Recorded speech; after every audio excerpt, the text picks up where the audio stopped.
Graça e paz, irmãos. Estamos aqui mais uma vez com um mini curso sobre prosperidade bíblica. Eu sou Malu e hoje nós estaremos falando sobre o que é riqueza. Continuando com as nossas aulas, nós estaremos abordando este tema. Eu tenho aqui o Salmo 104 e 24, quero começar por ele, que diz assim: Que variedade, Senhor, nas tuas obras, tu com sabedoria as fizeste, cheia está a terra das tuas riquezas. Riquezas é uma palavra, às vezes, que nos pesa, né? Às vezes, nós olhamos para riquezas e a gente fica meio duvidoso para saber o que é que Deus realmente pensa acerca dessa palavra e dessas coisas. Aqui, segundo o Salmo, nós vimos que a palavra está nos dizendo que Deus fez todas as coisas, que as obras dele são maravilhosas e que a terra está cheia das suas riquezas. Existem riquezas de Deus na terra. A definição na língua portuguesa sobre riquezas, nós encontramos lá no dicionário Aurélio, ela diz assim: riqueza é qualidade do que é rico, magnificência, abundância, fertilidade, a classe dos ricos. No Velho Testamento, as palavras traduzidas por riqueza concordam com este mesmo significado da nossa língua portuguesa. Então, nós vamos encontrar no Velho Testamento várias palavras escritas com diferentes maneiras de se escrever ou ortografia diferentes, porém com o mesmo sentido. Ela está falando sobre essa riqueza que nós falamos aqui, nessa definição do Aurélio. Eu tenho dois textos do Velho Testamento aqui para nós darmos como exemplo de escritas diferentes e querendo dizer a mesma coisa. Em Deuteronômio 8:18 diz assim: Antes te lembrarás do Senhor teu Deus, que ele é o que te dá força para adquirires riqueza. Eu vou parar aqui, mas veja, essa palavra riqueza é a palavra shiril, que tem esse mesmo significado de riquezas que nós temos na nossa língua portuguesa. Em Eclesiastes 5:19 diz assim: Todo homem a quem Deus concede riquezas e recursos que o tornam capaz de sustentar-se, de receber a sua porção e desfrutar das recompensas do seu trabalho, isso é presente de Deus. Veja que aqui bem no início do versículo fala que Deus é quem concede riquezas. Essa palavra riquezas é a palavra, encontramos também ela como osher, e tem essa tradução semelhante à outra, ou seja, o mesmo significado que nós temos na nossa língua portuguesa. Várias palavras, então, são encontradas no Velho Testamento, traduzidas por riquezas, e elas possuem esse mesmo significado. Amém? No Novo Testamento, porém, nós vamos encontrar algumas palavras diferentes, com significados diferentes, e todas elas são traduzidas por riquezas. Elas são utilizadas, né, com conceitos diferentes, então às vezes com aspectos positivos e às vezes negativos, mas a tradução é riqueza. Então vamos ver em primeiro lugar Mateus 6:24. Mateus 6:24 diz assim: Jesus está falando, né, algumas coisas com os discípulos e ele diz assim: ninguém pode servir dois senhores. Continua falando e depois ele diz: não podeis servir a Deus e às riquezas. Essa palavrinha riquezas que aparece aí é uma palavrinha que só é mencionada por Jesus e ela só aparece 4 vezes. As 4 vezes é Jesus falando.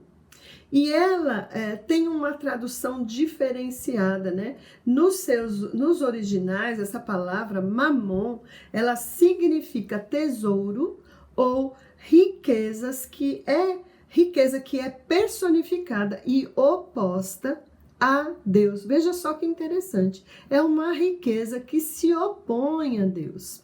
Esta palavra aparece então mais 3 vezes e nós vamos chegar a ela. Lucas 16 no 9, 11 e 13.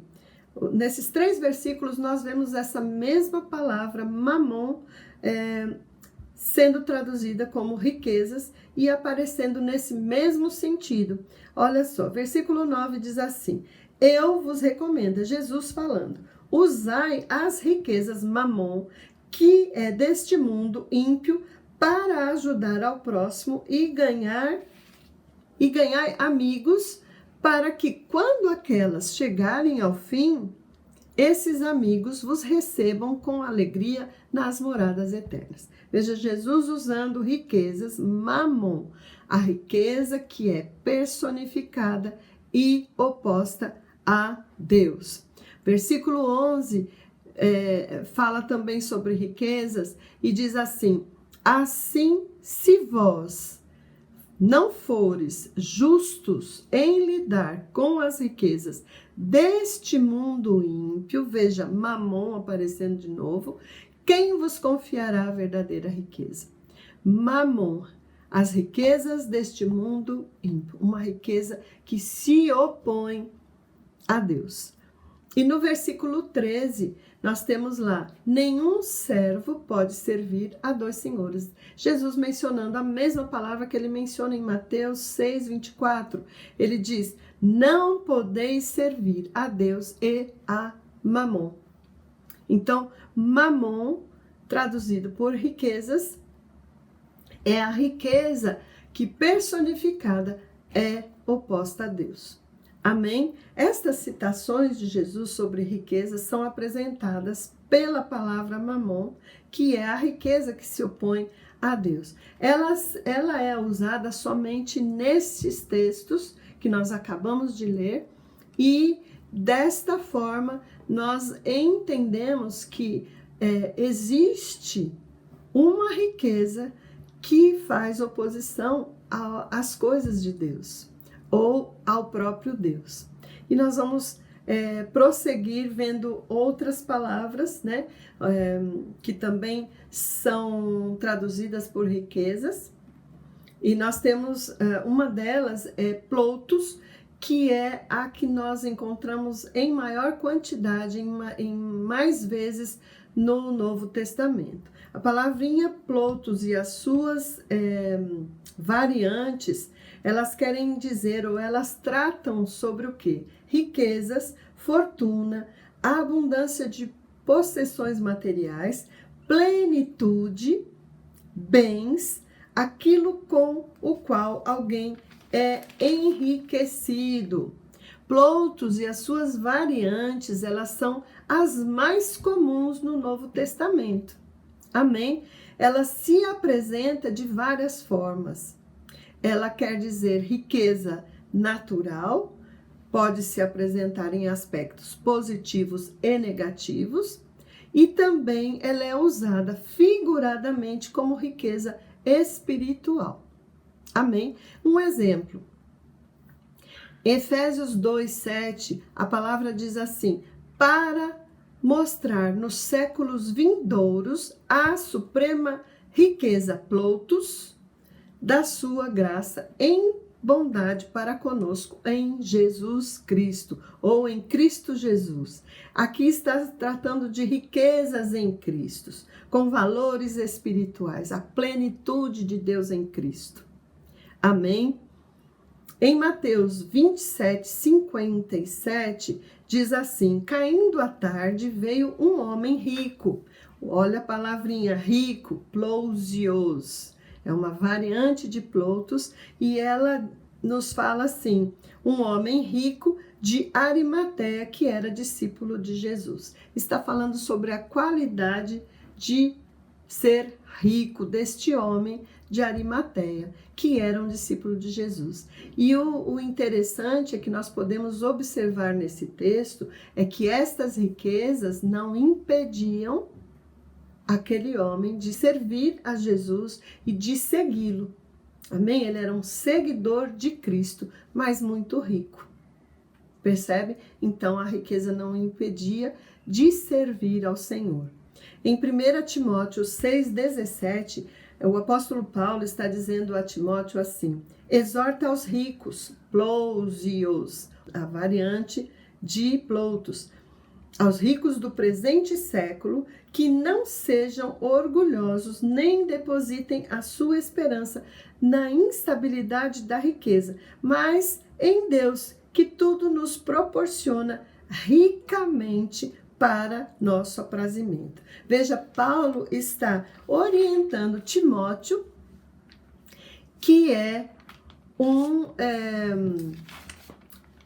pastor, ou seja, era o pastor presidente, né, vamos dizer assim, da igreja de Éfeso, e ele orienta a Timóteo a fazer exortações às pessoas muito ricas, para que elas não se apoiassem nas suas riquezas, para que elas não se enchessem de orgulho, não dessem lugar ao orgulho por conta dessas riquezas.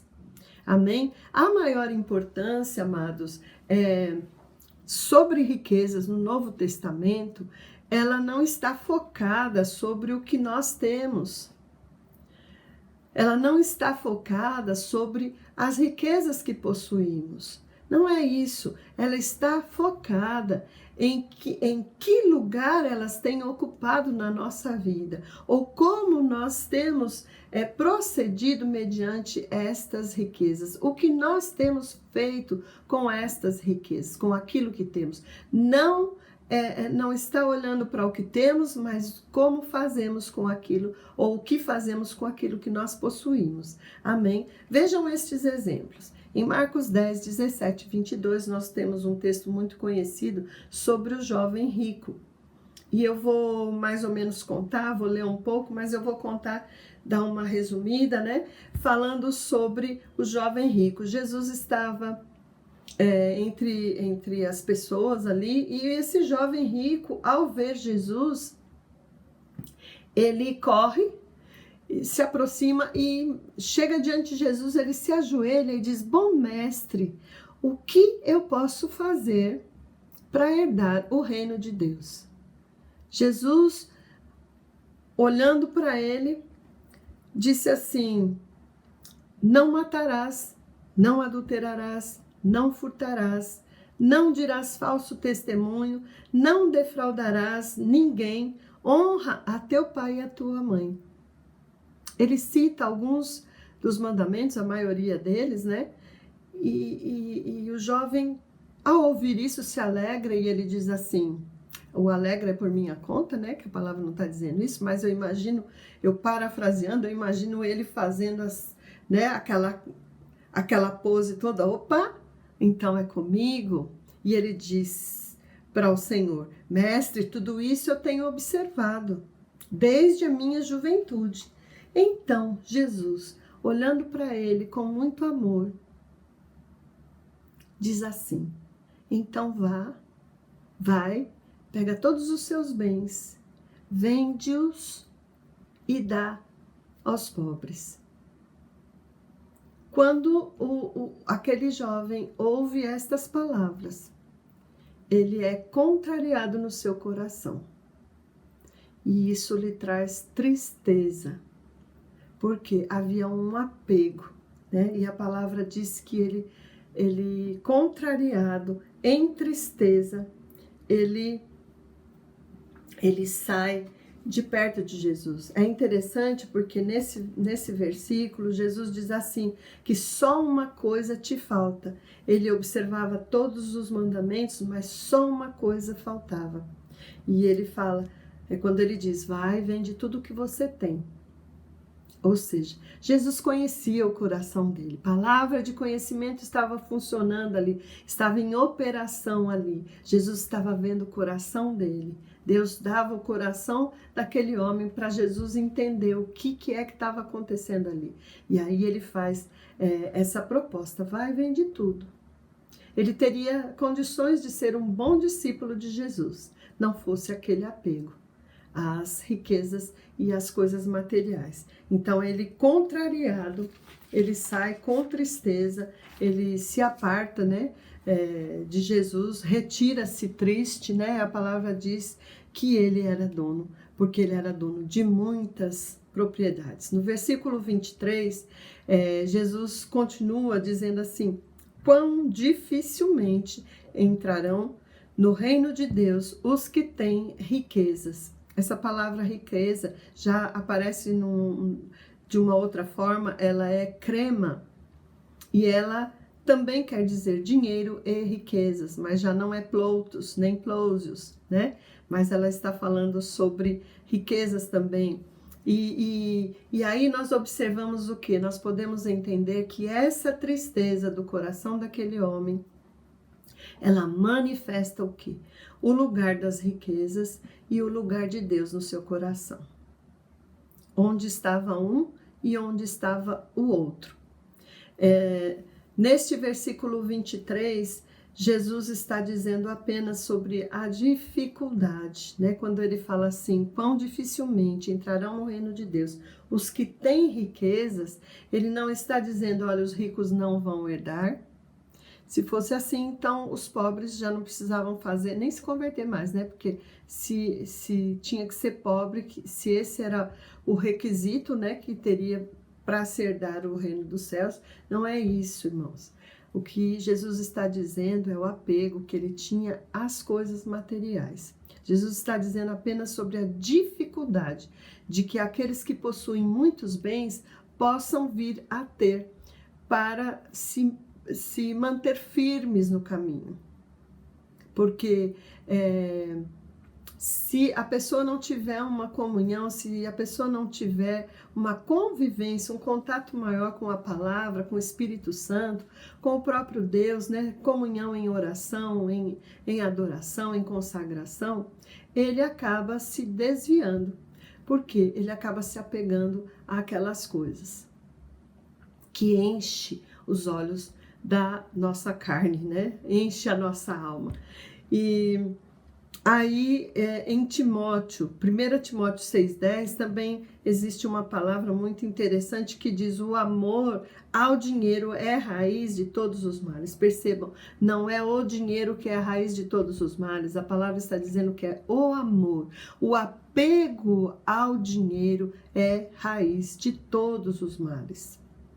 O apego, o amor, a adoração, a idolatria. Em Colossenses 3,5, nós vemos outro versículo falando sobre essas coisas, e Paulo está narrando algo sobre a nossa natureza terrena, e ele diz assim: fazei, pois, morrer a vossa natureza terrena. E ele discorre entre algumas obras da carne, e ele diz, por último, e a avareza, que é idolatria. Percebam? Idolatria faz parte da nossa natureza terrena. Não vem de Deus. Deus não se alegra. E idolatria e avareza é uma coisa só. Ali no caso daquele jovem, havia o quê? Uma adoração aos bens que ele tinha. E o que Jesus nos fala sobre a dificuldade de ricos entrar é que justamente eles possam ter esse apego maior às riquezas tão grandes que eles são incapazes de perceber até isso, né? Eles podem até ofertar, eles podem dizimar, porém existem coisas que eles não conseguem fazer. Se tiver que se desfazer de algo, eles não vão abrir mão. Eles estão tão apegados àquelas coisas. Ele diz: não, isso aí não, aí já é demais. Não, meu carro não, minha casa não. Não, aquele relógio maravilhoso não, de jeito nenhum. Então o apego, o amor ao dinheiro, o amor às riquezas, isso é que é raiz de todos os males. A idolatria é esse amor. Né? A idolatria é tudo aquilo que ocupa o lugar de Deus na nossa vida. E quando riquezas ocupam esse lugar, né, nós desejamos mais as riquezas do que ao próprio Deus. Existem pessoas, a palavra nos fala sobre labuta, sobre suor, sobre noites e dias em trabalhos para enriquecermos, né? A palavra fala sobre todas essas coisas. E quando essas coisas ocupam o lugar da nossa oração, quando essas coisas ocupam o lugar da nossa meditação na palavra, da nossa pregação do evangelho, da nossa bondade para com os outros, em doar coisas nossas, não só na igreja, né? Porque algumas pessoas dizimam e ofertam, crendo que vão herdar alguma coisa, mas fazem aquilo automaticamente, é no automático, é de uma maneira quase que mecânica, né? Ah, não, eu vou fazer assim porque Deus vai me dar assim. Não é nada disso, as riquezas não são para essas coisas. Deus não precisa de nada nosso, Ele só precisa do nosso coração, com inteireza diante dele, podendo se desfazer de coisas que ele tem nos dado, para que nós possamos favorecer aqueles que estão com necessidade. Amém? Lucas 12, 16, 21, Jesus também conta uma parábola sobre um homem muito rico. Eu vou contar a história, né? Ele tinha um campo e esse campo produziu com abundância os frutos, né? Com abundância ele colheu naqueles campos. E ele arrazoava consigo mesmo, era tamanha a colheita, era tão grande que ele pensava, e agora eu vou colocar tudo isso aonde? Eu não tenho espaço para isso. E aí ele arrazoava consigo mesmo, vou fazer o quê? E a palavra diz que ele, pensando bem, disse, já sei, vou fazer isso, vou destruir todos esses celeiros que eu tenho e vou construir outros maiores ainda, para que, chegando essas colheitas, eu possa armazená-las, eu possa guardá-las. E aí ele fala, e aí recolherei todo o meu produto e todos os meus bens. Então direi à minha alma, acho interessante isso, tens em depósito muitos bens para muitos anos. Aí ele disse para a própria alma, descansa, come, bebe e regala-te. Mas Deus lhe disse, louco, insensato, esta noite te pedirão a tua alma, e o que tens preparado? Para quem será? Assim é o que entesoura para si mesmo e não é rico para com Deus. Percebam, queridos e amados, às vezes nós não precisamos ter muito, mas sabe que muitas vezes no nosso coração nós estamos assim, pensando nas coisas que nós podemos ter vantagens, para nós podemos nos certificar de que não vamos ter falta de nada e construímos lugares, celeiros onde nós depositamos essas coisas, pensando apenas no nosso próprio bem. A palavra de Deus nos mostra Deus chamando de louco e insensato aquele que não é rico para com ele.